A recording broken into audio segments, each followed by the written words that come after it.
For a human being to be free of fear, fear about the future, fear about the dozen fears that human beings have,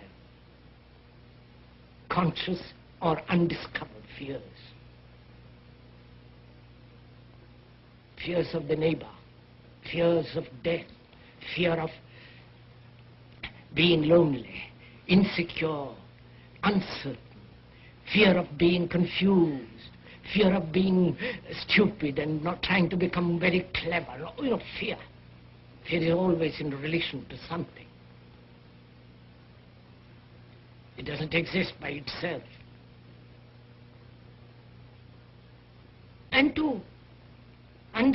to be totally free of fear, not partially, not a fragment of that totality of what is considered fear, to be totally, that is, psychologically, to be completely be free of fear.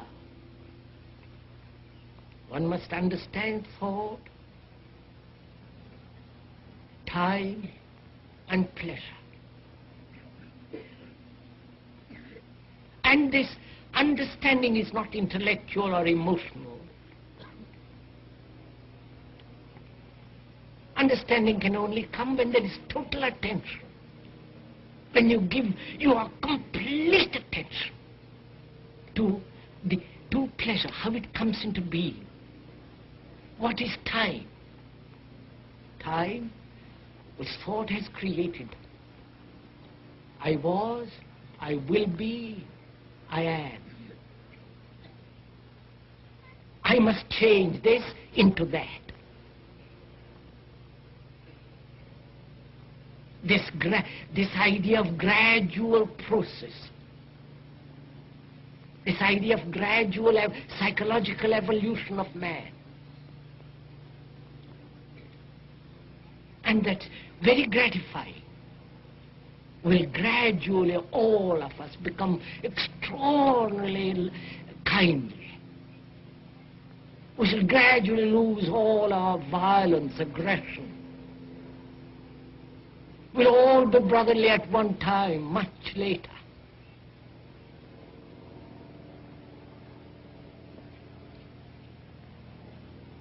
This gradual concept, which is generally called evolution psychologically, seems to me so utterly false.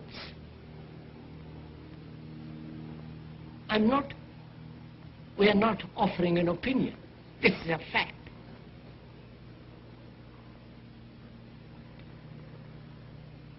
Because when you give your attention to something completely, there is no time at all. You don't say, I will do it tomorrow. In that state of attention, there is neither yesterday, today, or tomorrow. Therefore, time has come to an end. But that ending of time cannot possibly be when there is the center as the principle of pleasure. Pleasure has in it pain. The two things cannot be separated. Pleasure is pain. If you have observed,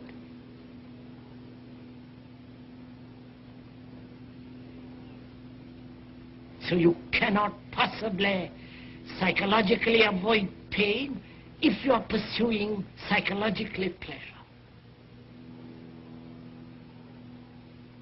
We want the one and we don't want the other. We function emotionally. Want and not want. And when deep issues, fundamental problems are concerned, and to give to your mind totally to it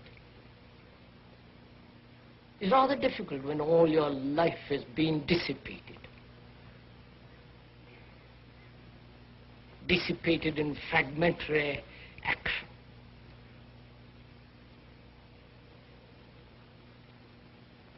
And when we do act totally, we only do it when there is a crisis. Then you wake up and give your whole attention. And this is a crisis. A talk of this kind is a crisis, is a challenge. You can't just push it aside.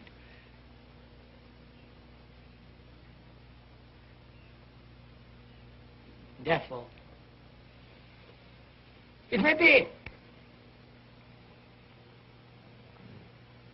rather difficult, maybe perhaps arduous to follow all this. But it won't be arduous if you're following your own state of mind. You know, it's like sitting on the bank of a river and watching the river waters go by.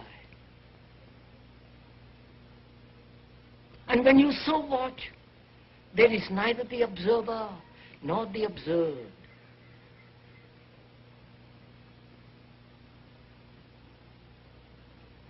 There is only a movement. But that to observe, that there must be no fear, no time, no sense of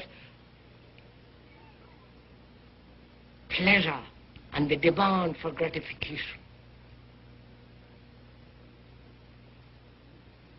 Then in that state you can observe the whole movement of life. The movement of life which is agony, despair, the ache of meaningless existence,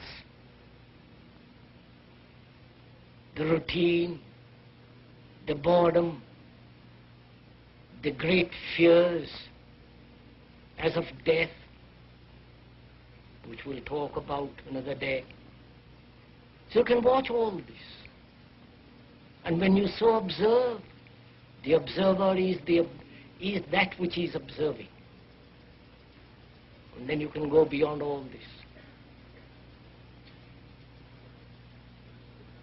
And the mutation can only take place in the mind when time, pleasure, and fear have come to an end, and therefore there is a certain dimension of quality which cannot be approached through thought.